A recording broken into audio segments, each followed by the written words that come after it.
Hello दोस्तों, स्वागत है आपका मेरे आज के वीडियो में। तो मैं आज कर्णाश्रम साइड जा रहा हूँ। ये अभी मैं मऊकोट वाली रोड में जा रहा हूँ। तो हमारे लिए सबसे शॉर्टकट रास्ता यहीं से पड़ता है, मऊकोट रोड से कर्णाश्रम की तरफ के लिए। और भी कई रास्ते चले जाते हैं जो मैं आपको बीच रास्ते में बताते रहूँगा, लेकिन फिलहाल मैं मऊकोट रोड में चलते जा रहा हूँ। अगर आप नींबू चौड़ के इलाके से आ रहे हो तो आप यहाँ निकलोगे। ये जो पेड़ है, यहाँ से आपको सीधे जाना है कर्णाश्रम के लिए। कहीं इधर के साइड नहीं मुड़ना है, सीधे चलते रहना है। आप इधर से ये जो मैदान है उधर भी मुड़ सकते हैं, वो भी कर्णाश्रम के लिए निकलना है। लेकिन अगर आप सीधे भी जाए जहाँ पर आपको ट्रैक्टर दिख रहा है तो भी आप कर्णाश्रम के लिए निकलोगे। तो मैं मैदान के रास्ते आगे बढ़ते जा रहा हूँ। आप जैसे मैंने आपको बताया था कि काफ़ी रास्ते निकल जाते, तो एक मैदान वाला भी है। मैदान वाला अक्सर जो है बाइक, अगर कोई बाइक लेके आता है तो उसके लिए मैदान वाले रास्ते से जाना ठीक रहता है। अगर कोई पैदल जाना चाहता है तो सीधे जो मैंने आपको ट्रैक्टर वाला रास्ता बताया था जहाँ पर ट्रैक्टर खड़ा था, वहाँ पर कोई पैदल जा सकता है। लेकिन अगर आप मान लो घराट से आ रहे हो, बाजार से कई लोग शॉर्टकट घराट से आते हैं, तो यहाँ से यहाँ निकलते हो आगे आगे जो जहाँ आपको स्कूटी दिखी होगी, जो स्कूटी वाला गया, तो वो जो है उनको यहाँ आने की जरूरत नहीं है, सीधे सीधे सीधे जा सकते हो, उन्हें मुड़ने की कोई जरूरत नहीं है। तो काफ़ी रास्ते, अभी मैं आपको कलार घाटी वाला रास्ता भी बताऊंगा। तो कर्णाश्रम के लिए कई रास्ते चले जाते हैं। सबसे अच्छा, अगर आप चाहते हो आपकी बाइक की टायर के सही सलामत बचे रहे, तो कलार घाटी वाला रास्ता है। बाकी तो सभी रास्ते खराब रोड में निकलते आखिरकार, जैसे कि ये भी रास्ता खराब रोड में निकलेगा। तो यहाँ से कह सकते हैं हम कर्णाश्रम के लिए रास्ता शुरू होता है। ये वाला रास्ता आप देख रहे होंगे। ये अगर आप कोटद्वार या नींबू चौड़ कहीं से भी आ रहे हो तो हर कोई जानता होगा कि ये एकमात्र ये सही से रास्ता है उधर के लिए। तो यहाँ पर से शुरुआत होती है हमारे कर्णाश्रम की यात्रा की। मैं आपको दिखाऊंगा, कर्णाश्रम दिखाऊंगा, और उसके अलावा झरना वगैरह जो जो इम्पोर्टेंट चीज़ें वो दिखाऊंगा। तो बने रहिएगा वीडियो में। तो ये रास्ता दिख ही रहा होगा आपको, कितना कच्चा रास्ता है। तो हमें जो इधर के लोग हैं उन्हें बड़े सालों से ये दिक्कत है कि सरकार यहाँ कोई प्लेन रास्ता नहीं बना रही है। ऐसी खराब रास्ते में काम चल रहा है हमारा। मैं मुश्किल से 2 किलोमीटर अभी तक चलाऊंगा और मेरे को आश्रम मिल गया आगे। तो मैं तो यहाँ कभी भी आ सकता हूँ, सुबह शाम कभी भी। मेरे लिए तो बड़ा शॉर्ट पड़ता है ये वाला रास्ता। तो बस देखो आगे जो है यहाँ पर का गुरुकुल आ गया है। अब इस गुरुकुल के अंदर जाऊँगा मैं, और काफ़ी अच्छी चीज़ें हमें देखने को मिलती है इस गुरुकुल में, वो दिखाऊँगा। तो काफ़ी बड़ा गुरुकुल है। ये केवल एक गुरुकुल नहीं है, इसके अलावा यहाँ पर स्मारक वगैरह काफ़ी मिलते हैं हमें। तो गुरुकुल के अंदर तो बच्चे पढ़ते हैं, तो वहाँ तो शायद से मैं नहीं जा पाऊँगा, लेकिन स्मारक वगैरह मैं आपको सारा दिखाऊंगा। भारत माता स्मारक है। इसके अलावा एक गुफा है यहाँ पर, जो कि जिसे हम बोलते हैं आध्यात्मिक गुफा। वहाँ बैठ के आप अध्यात्म का आनंद ले सकते हो। ये इसकी एंट्री गेट है यहाँ पर की, और मैं इसके अंदर जा रहा हूँ। यहाँ पर अब साफ साफ लिखा है कि आप यहाँ से गाड़ी अंदर नहीं ला सकते हो। तो अगर आप गाड़ी लाते हो तो आपको गेट से बाहर ही रखनी पड़ेगी गाड़ी। तो इसकी एंट्री यहाँ पर होती है मऊकोट से ज़्यादा 2 किलोमीटर की दूरी में। तो कई लोगों को ना पता नहीं होता है, कई लोग बोलते हैं गुरुकुल है तो यहाँ हमारी एंट्री नहीं हो सकती है। ऐसा नहीं है, आप एंट्री आपकी हो सकती है। यहाँ पर टाइम टेबल है। टाइम जब मैं वापस जाऊँगा तो आपको टाइम बता दूंगा कब खुलता है कब बंद होता है ये। लेकिन यहाँ पर आपको एंट्री फीस थोड़ी 10 रुपये शायद से वो देनी पड़ती है। इसके बाद आप घूम सकते हो इधर के साइड। जब हम ये स्मारक देख लेते तो उसके बाद दूसरे देखने वाली चीज़ आती है भारत माता की स्टैचू, और तीसरी आती है ध्यान गुफा। यहाँ पर साफ साफ लिखा है जूते चप्पल बाहर रखें और शांति का अनुभव करें। तो क्योंकि मैं तो यहाँ वीडियो बनाने आ रखा हूँ, तो इसलिए मैं आज शांति का अनुभव तो नहीं करना चाहूँगा, लेकिन मैंने अपने जूते निकाल दिए और जूते निकाल के ही मैं अंदर गुफा के अंदर जा रहा हूँ। तो इस गेट को थोड़ा मैं बंद कर देता हूँ, इसलिए कर रहा हूँ क्योंकि यहाँ बंदर वगैरह भी आ सकते हैं। तो ये ध्यान गुफा ज़्यादा बड़ी है नहीं, यहाँ पर से अब निकल जाती है ध्यान गुफा। और यहाँ पर आते ही हम वाटिका में आ गए। यहाँ पर हमें वाटिका जैसा देखने को मिल रहा है। बिल्कुल पेड़ों से घिरा हुआ इलाका है ये, और बिल्कुल छाया हो रखी है। अच्छी बात ये है। देखो, कर्णाश्रम के बारे में अगर मैं आपको बताऊं तो यहाँ मौसम ठंडा नहीं हो रहा था। जैसे आप पहाड़ों साइड जाते हो, चरेक साइड, तो वहाँ पर तो आपको बहुत अच्छा मौसम देखने को मिलता है। लेकिन कर्णाश्रम में जैसे कोटद्वार में अगर धूप रहेगी तो यहाँ भी धूप रहती है। लेकिन यहाँ इन्होंने काफ़ी पेड़ लगा रखे, जिस कारण हमें धूप से हम बच सकते हैं, छाया मिल जाती है। और हमें ऐसे लगता है कि हम किसी पार्क में आ रखे या गार्डन में आ रखे या किसी वाटिका में आ रखे। लोग कम आते हैं, मैं पिछले बार भी 2-3 बार यहाँ रखा हूँ, लेकिन लोग कम आते हैं। तो कर्णाश्रम तो बिल्कुल इसका प्रचार तो काफ़ी कर रखा है कोटद्वार में। आप विभिन्न भित्ति चित्र या दीवार में लगे हुए चित्रों से देख सकते हैं कि कर्णाश्रम का प्रमोशन तो किया जा रहा है। सरकार ने यहाँ विभिन्न तरह के माइलस्टोन भी लगा रखे हैं कर्णाश्रम के बारे में पता लगाने के लिए। लेकिन फिर भी यहाँ भीड़ देखो कितनी कम है, सिर्फ मैं ही हूँ यहाँ पर, बाकी कोई नहीं है। और ये लगभग ऐसा रहता ही है, काफ़ी कम लोग आ रहे हैं आजकल यहाँ। हॉलीडे के समय, संडे के दिन भी ज़्यादा भीड़ शायद से ही होती होगी इधर। लोग इतना यहाँ नहीं आते जितना झरना वगैरह कर्णाश्रम में देखने जाते। झरना देखने जाते जो लोग, उनको इधर के साइड में आना चाहिए और उनकी यहाँ एंट्री हो सकती है। वो यहाँ जहाँ चाहे घूम सकते हैं, गुरुकुल के इलाके में भी देख सकते हैं। तो बिल्कुल आप पूरा इधर साइड देख सकते हो। तो यहाँ एंट्री होती है और जो जिसके हिसाब से जितना पैसा दे सकता है वो हिसाब से देता है। जो कर्णाश्रम की सबसे फेमस चीज़ है वो है यहाँ भरत का जन्म हुआ था। तो अब देखते भरत के बारे में भी कुछ कहानी दर्शाई गई है। जो भरत के बारे में सबसे प्रसिद्ध कहानी है कि वो शेर के दांत गिनते थे, तो यहाँ पर उन्हें शेर के दांत गिनते हुए दिखाए गए हैं। इसके अलावा यहाँ पर महर्षि कर्ण, जिनके नाम पर कर्णाश्रम पड़ा है, उन्हें भी दिखाया गया है। तो हाथी, क्योंकि हाथी उत्तराखंड में बहुत पाए जाते हैं और कोटद्वार वाली जिम कॉर्बेट वाली रेंज में भी बहुत पाए जाते हैं। जैसे परसों के वीडियो में मैं पुलिंदा साइड जा रहा था तो मैंने आपको बताया था कि किस तरह यहाँ हाथी काफ़ी पाए जाते हैं। तो यहाँ पर हाथियों का भी दर्शाया गया है। हाथियों के अलावा यहाँ हिरण की भी स्टैचू वगैरह है। हमारे सभ्यता में माना जाता है कि हमारे वो काफ़ी करीब है। यहाँ पर उनको भी दर्शाया गया है, जो कि काफ़ी अच्छी बात है। जो गुरुकुल है, यहाँ लगभग सभी चीज़ ट्रेडिशनल तरीके से होती है।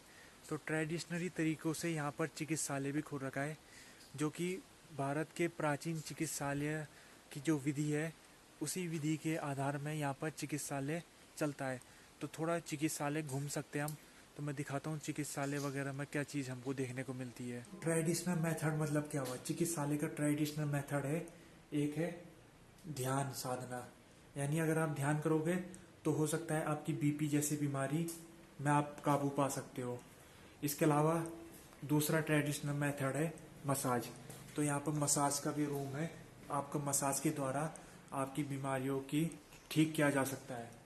हीरो धारा की सुविधा उपलब्ध है, लोकल स्टीम बाथ, जड़ी बूटी द्वारा स्टीम बाथ, ये सब चीज़ें भी आप यहाँ पर मिल सकती है आपको।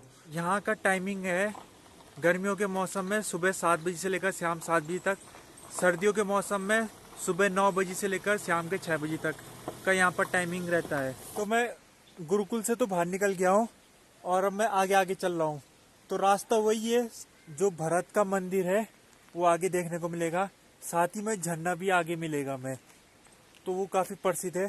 और मुझे यहाँ से ज़रा पूछना भी है कि यहाँ से कहीं, मैंने सुना है मावगढ़ के लिए ट्रैकिंग निकलती है कर्णाश्रम से, तो उसके बारे में भी पता करना है। आज तो नहीं जाऊँगा, लेकिन अगर मुझे आगे कहीं पहाड़ों की ट्रैकिंग मिल गई तो मैं किसी और दिन आऊँगा इधर के साथ ट्रैकिंग करूँगा। तो वो भी मेरा इम्पोर्टेंट यही था कि मेरे को ट्रैकिंग के बारे में पता करना था। इधर आइकॉनिक झरना है, ऊपर पुल है, वो भी बड़ा फेमस है। और यहीं पर ही हमारा बसंत पंचमी का मेला होता है। और आपको ऊपर पहाड़ दिख रहे होंगे, बिल्कुल नज़दीक आ गए पहाड़ यहाँ पर।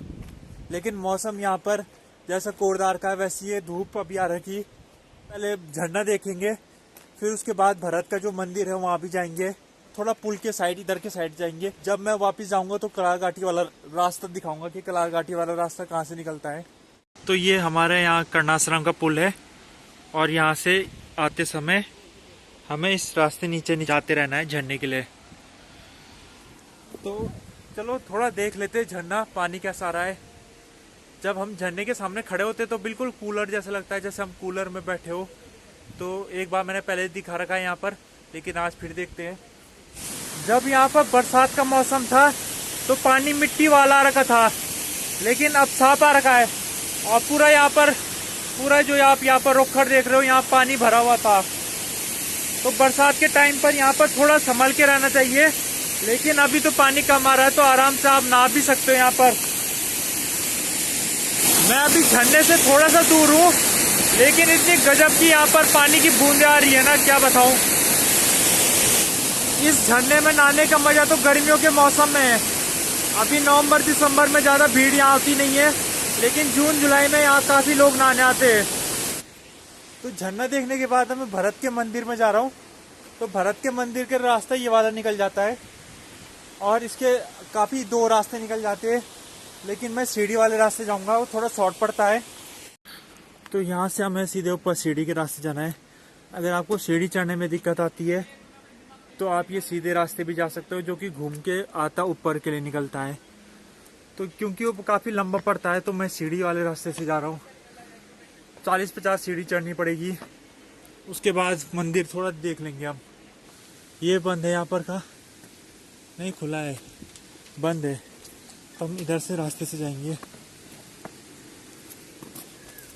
तो ऐसा गोल में बना हुआ है, गोल तो नहीं है, चौकोर स्क्वायर टाइप का बना हुआ है यहाँ पर। देखो ये महाराजा दुष्यंत है, ये शकुंतला है और ये भरत है, ये कश्यप ऋषि महाराज है। मंदिर देखने के बाद और झरना देखने के बाद मैं इस तरफ जा रहा हूँ, थोड़ा ट्रैकिंग के बारे में पता कर लेता हूँ, फिर यहाँ से कलार घाटी वाले रास्ते की तरफ चलेंगे। तो ये यहाँ पर भी काफ़ी सेल्फी पॉइंट है हमारा, ये कर्णाश्रम का पुल, और इसके दोनों तरफ जो है नदी का व्यू हमें दिखता रहता है। नहीं, मैंने सुना मावगढ़ के लिए निकलता है ट्रैकिंग से रास्ता। रास्ता खराब है। रास्ता खराब है? किधर खराब है ना? ट्रैकिंग के लिए मावगढ़ के लिए कहाँ से निकलता है? ये सीधा नहरी नहर जाना, बैराज है, बैराज से ऊपर। अच्छा, जब कोई जाएगा साथ में तभी जा पाओगे। रास्ता खराब है ना? कितना किलोमीटर होगा वैसे? 17-18। यहाँ कोई 2-3 दिन के लिए ठहरना चाहता है तो यहाँ पर ठहरने की भी सुविधा है। जैसे आप मेरे पीछे देख ही सकते होंगे, ओयो रूम है यहाँ पर सुविधा है, लगभग काफ़ी कुछ है सुविधा। अगर आप किशनपुरी या कलार घाटी साइड रहते हो तो आपको कौन से रास्ते आना सही रहेगा, तो मैं अब उसी रास्ते जा रहा हूँ, किशनपुरी वाले रास्ते से। तो इस रास्ते से तो मैं आया, आप देख सकते हो, लेकिन अगर मुझे किशनपुरी वापस जाना है तो मुझे सीधे जाना पड़ेगा, इस तरह से जाना पड़ेगा। तो ये सीधे रास्ता कलार घाटी निकलता है और ये रास्ता सबसे बढ़िया है। अगर आपको सड़क के हिसाब से देखना है तो लंबा तो काफ़ी है, मैं तो इस रास्ते कभी नहीं आऊँगा क्योंकि मेरे लिए बड़ा लॉन्ग पड़ेगा, लेकिन रोड के हिसाब से, कंडीशन के हिसाब से बहुत अच्छा रास्ता है। तो इस रास्ते में लगभग मुझे 2-3 किलोमीटर चलना पड़ेगा, तब जाके मैं मेन रोड में पहुंचूंगा, जो कि मेन रोड मेरे घर की तरफ जाती है, मोटरडांग की तरफ। तो फिर मेरे को मोटरडांग से 1 किलोमीटर और चलना पड़ेगा, फिर जाके मैं अपने घर पहुंचूंगा। तो अगर मैं इस रास्ते चाहता हूं तो मुझे 5 किलोमीटर तो चलना पड़ेगा, इतना है। तो मेरे लिए तो काफ़ी लॉन्ग है, लेकिन क्योंकि कुछ लोग इधर के रास्ते आना चाहते हैं तो मैं बता रहा हूँ। अभी तक आप समझ ही गए होंगे कि किस रास्ते आना है। तो ये रास्ता सीधे आपको कर्णाश्रम पहुँचाएगा, पीछे जहाँ से मैं आ रहा हूँ। तो क्योंकि अभी ये रास्ता सीधा सीधा है तो ज़्यादा वीडियो रिकॉर्डिंग करने की यहाँ ज़रूरत नहीं है। दोस्तों, कुछ क्वेश्चन आंसर की शुरुआत कर लेते हैं। पहला है कि कर्णाश्रम कैसा है, मतलब कर्णाश्रम एक अच्छी घूमने की जगह की नहीं है। तो देखो, ऐसा है कि मिक्स मेरा आंसर रहेगा इसमें। को यहाँ की हिस्ट्री वगैरह के बारे में जानना है, भरत के बारे में जानना है तो बहुत अच्छा है। यहाँ पर काफ़ी उनकी स्टैचू, स्मारक वगैरह बना रखी है। लेकिन अगर आप इन्वायरमेंट के हिसाब से देखते हो तो यहाँ जो मौसम है वो काफ़ी, जैसे हमें कोरदार का मौसम होता है वैसे ही मिलता है, कोई नया चेंज हमें खास देखने को नहीं मिलता इधर।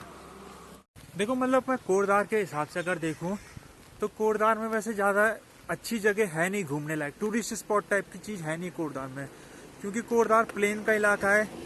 और कोरदार में अब पॉल्यूशन भी इतना बेजाम हो रहा है कि यहाँ मज़ा नहीं आता है मौसम के हिसाब से।